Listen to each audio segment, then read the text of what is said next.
কিন্তু পান তামও ছাড়বে রাজি নয়। ওই জন্য বললাম মা বোন যারা আছেন আদবের সাথে বসেন, পান তামও যদি কিছু খাওয়ার দরকার খায় আনেন না, কি করে।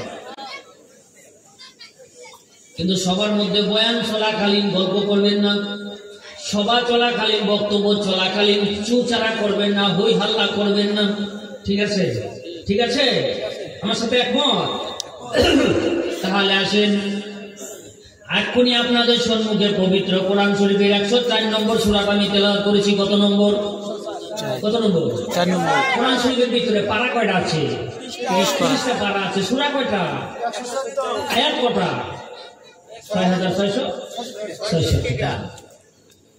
114টা সূরার মধ্য থেকে 104 নম্বর সূরাটার নাম কি যেন নামকরণ করেছে?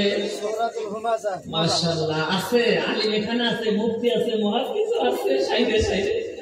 ভুল করার কায়দা নাই, আছে ভুল করার কায়দা নাই। কিন্তু আমার একটা বড় অভ্যাস আছে, যেই মঞ্চে বেশি আলেম উলামা মুহাদ্দিস মুফতি থাকে ওখানে আমার আরো ভালো লাগে।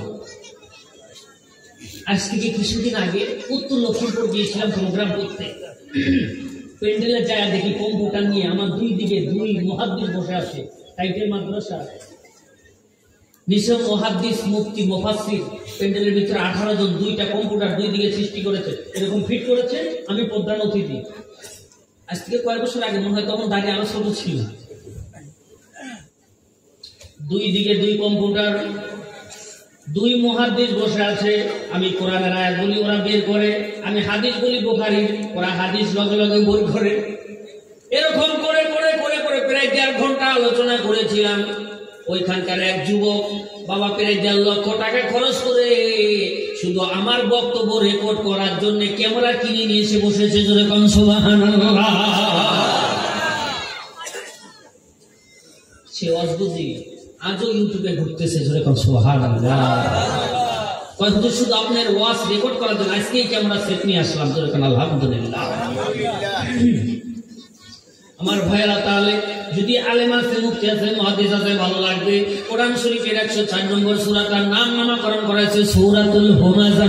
সূরাটার নাম কি? সূরাতুল হুমাযা। শুরু থেকে শেষ অবধি তেলাওয়াত করেছি। তামাম সূরার শানে নুজুল তাফসীর ব্যাখ্যা করার সময় নাই। শুধু এই সূরার ভিতরে 3টি কাজের কথা আল্লাহ পাক হুঁশিয়ার করেছে। মুসলমান ভাই, এই 3 কাজ যদি আমরা করে ফেলে দেই